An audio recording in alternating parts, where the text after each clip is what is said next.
All right, I want to start with something that almost every single woman has heard at some point in her life. Suck it in, just suck it in. Maybe it comes from or it came from a coach or a parent, or maybe you just picked it up somewhere along the way. To pull your stomach in, stand up straighter, hold everything tight. And for a long time, that felt like the right thing to do. It felt like control or strength, but what if this habit is one of the biggest reasons your body is struggling right now?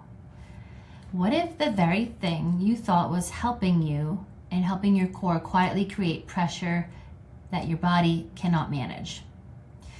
Because that's exactly what I see every single day here.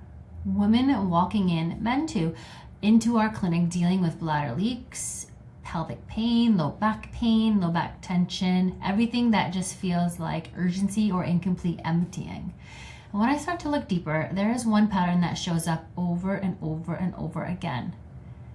And when I start to notice this pattern, I see that they are gripping their core all day long. Even during sessions, there's a reminder to soften, let go, just feel.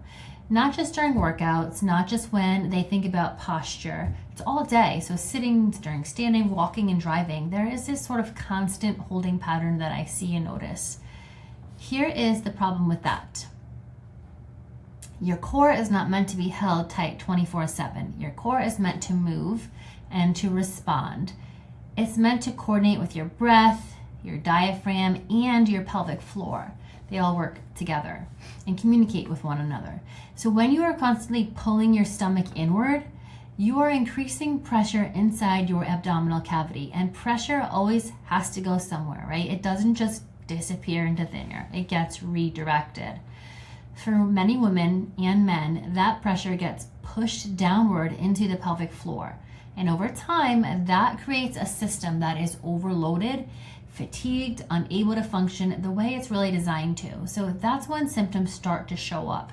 Maybe it's something like leaking when you laugh or work out, or maybe it's that constant feeling of tension that never really goes away. Maybe it's pain with sitting or discomfort during intimacy. It could even be that feeling that your core is tight but somehow still weak.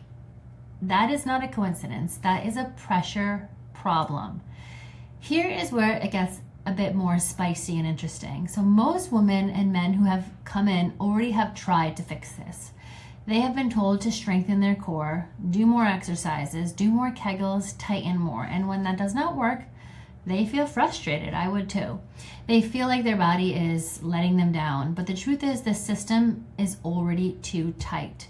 It's already overworking. So adding more tension on top of that doesn't solve the problem, like ever.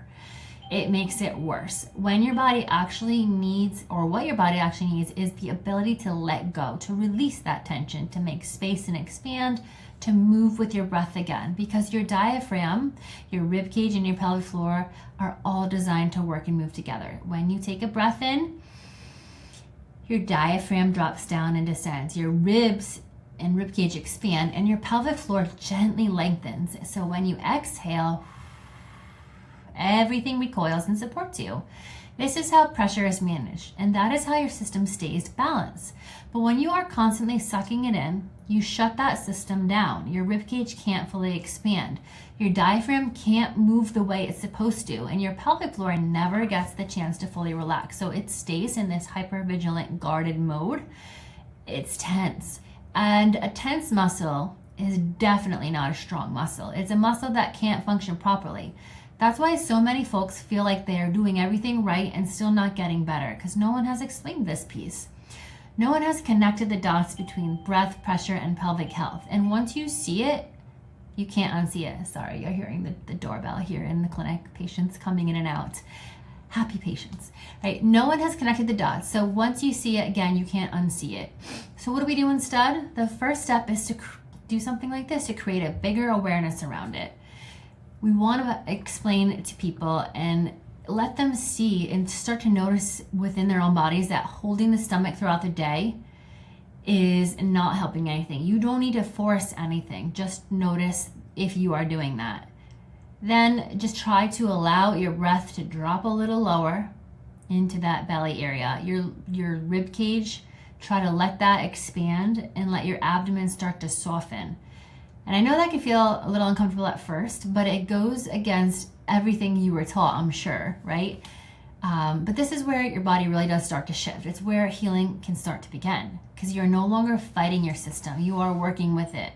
That is exactly how we approach things here in the clinic at Arancia. We are not just looking at one body part at a time and isolating it. We're looking at how everything connects, because the body doesn't work in pieces and parts. It works as a unit, a system. And your rib cage, again, how your rib cage moves, how your diaphragm functions, how your pelvic floor reacts and responds to it all, that's when you address the system as a whole. When we do that, the symptoms make more sense, right? And more importantly, they start to change. So if you've been dealing with leaks, bladder leaks, tension, or pain that has not fully worked itself out, I want you to consider this. Simple, practical steps, right? We're going to talk about in a minute. It might not be that you need more strength, right? You're already tense. We might not need more strength. It might be that your body needs much less of that pressure. And learning how to create that shift can completely change the way your body feels and functions. If this resonates with you, I did put together a quick guide that walks you through exactly where to start. Simple, practical steps to help you stop creating pressure and start supporting your system the right way. You can grab that through the link below in the show notes. And if you found this helpful, please do share it with someone who needs to hear it. Maybe a sister, a friend, a relative, somebody that's crossed your mind that you think could benefit. Because this is one of those things that so many women and men are dealing with, and almost no one is talking about in the right way, which is completely unnerving to me. I will see you inside the next episode. I could go on a longer rant here, but I'm going to keep it at that.